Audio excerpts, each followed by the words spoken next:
Hi, thought I'd give you an update on where we are with the Audi S4 B8. So we got that in July 2024, it's now Feb 25. If you've seen some of the other videos, you'll know we kind of played around with the air intake. Started with just kind of increasing to a 4-inch and ended up with a double filter 4-inch intake, which has been working really well.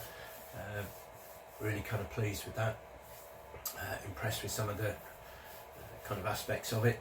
So one of the things that we've kind of come across along the way is lots of people sort of saying about air intake temperatures with the S4, which as we kind of mentioned before, that's not particularly kind of new to us with performance cars anyway.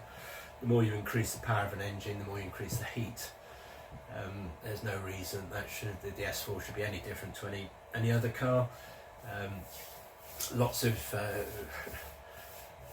internet experts, shall we say, kind of saying how the air intake temperatures would go up with our double filter intake, which some of you probably are aware. Air intake temperatures aren't as important on a forced induction as they are in a normally aspirated car anyway. But that said, we measured them. We put some air temperature sensors in a spare kind of aluminium bit of the intake that we made. The double dome, really impressive in terms of keeping the air intake temperatures pretty much the same as outside. Lots better than the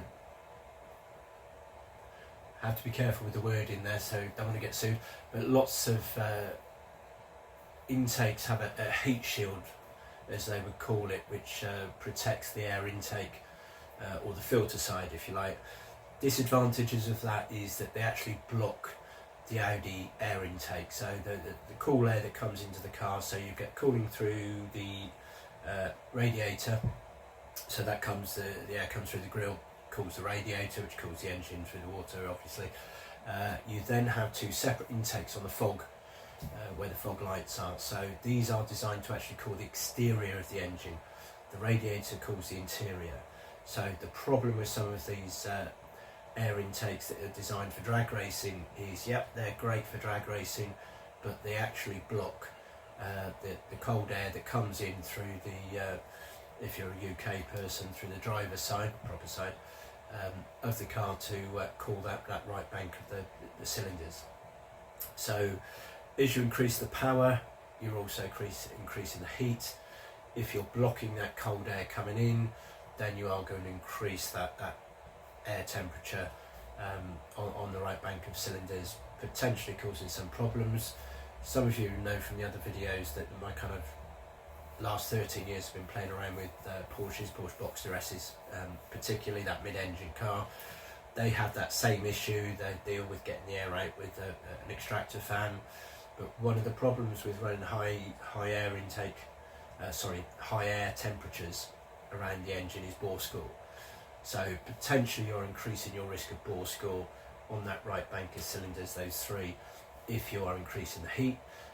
Also, when you're stationary, the exhaust manifolds, the heat is rising, it's increasing that air intake, and we've shown that with the side-by-side sort of tests we've done with some of those well-known air intakes in ours. Anyway, that's an aside.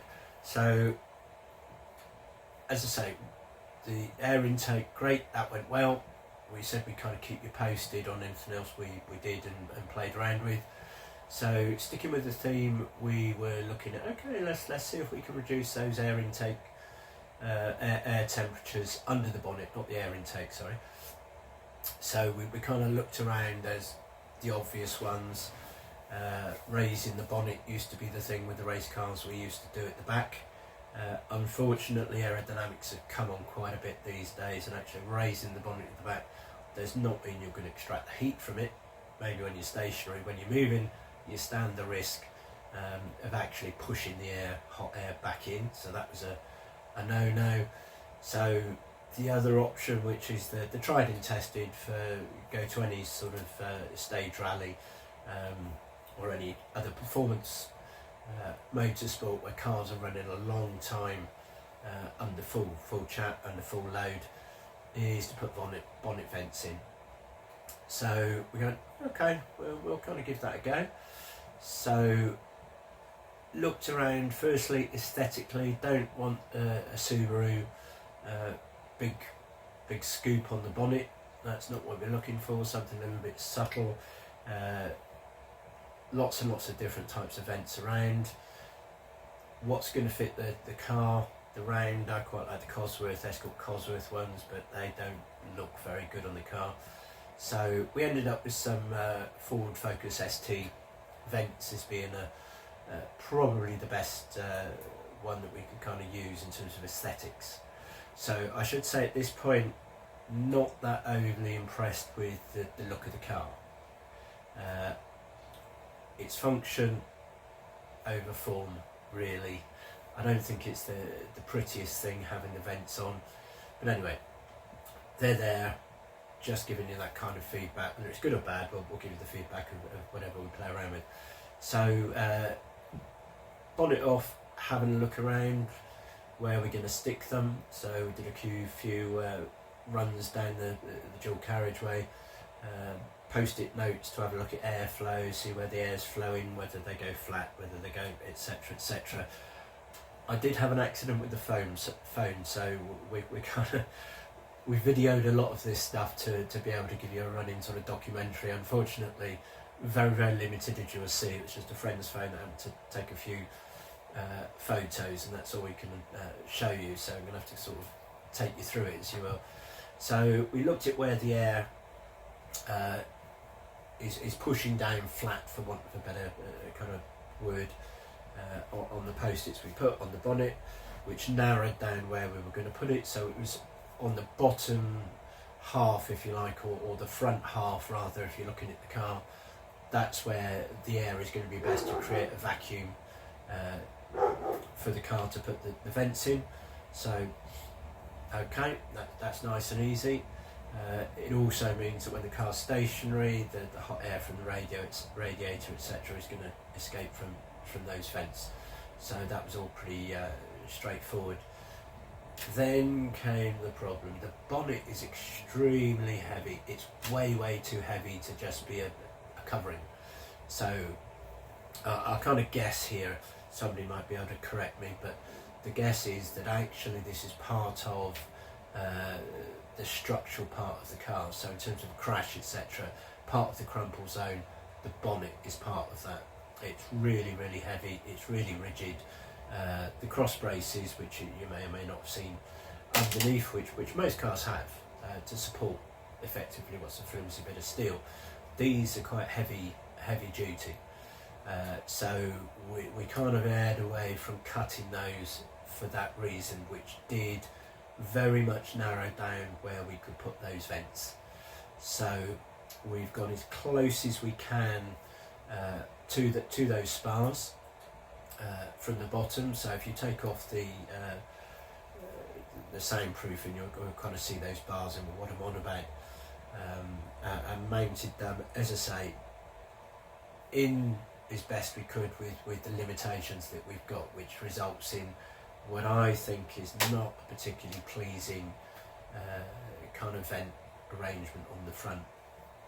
But anyway, in terms of cutting them out, they're fairly easy. It's measure side by side, run a bit of masking tape down the middle, that's your centre line, run it across the top, that's your middle line, and then measure and cut accordingly with an angle grinder. There's not really too much to kind of add to that really in terms of kind of the prep. Stick them on with whatever you want to, whether that's seam sealer, whether that's, it doesn't really matter. You can put them on with Velcro if that floats your boat, and you want to take them off. We didn't, we securely fixed them with epoxy, so they're on there. Went around the edges with a big old heat tape and cut out the foam underneath. So if you're cutting out the foam, again I haven't got the videos to show you, there's a material over the top of it. So if you cut your shape from the back, and then you will be able and leave the actual cloth, as it were, in place. You can cut the cloth, pull it round to make a tidier joint around the vents. So all was well with that. We've taken it out. It works brilliantly. It does exactly what it says on the tin. I know I've kind of slated the looks, etc. Once you go in, the vacuum is on there, it is sucking that air, so the air temps are down from standard over kind of 20 degrees, depending obviously outside temperature as well. So that works fine when you're in traffic. It's also venting because it's closer to the radiator. It's getting rid of the heat there. So temperatures are way down with that. Water ingress, not too much of a problem on the passenger side. On the driver's side, it just happens to be right where we've got one of the dome filters for the air intake. So we've just put over a kind of shield over the filter with that. It's a heat shield, ironically, but that seems to work. But we haven't had any problems anyway with kind of water ingress on that. We've had quite a few storms recently. So yeah, there's no real negatives with it in terms of how it works. Works fine. The only kind of, and it's not an issue, the only kind of feedback really is, personally, I'm not a fan of how it looks. A lot of people said it looks great. So we'll show you the pics and see what you think. But if your focus is actually, cooling your car, then it works. The ST ones, I still think, are probably the best ones in terms of how they do look. Your location is where you can fit them, unless you're prepared to cut through those spars, excuse me, which I wouldn't advise. Then that's all you can, the only place you can put them. Thank you.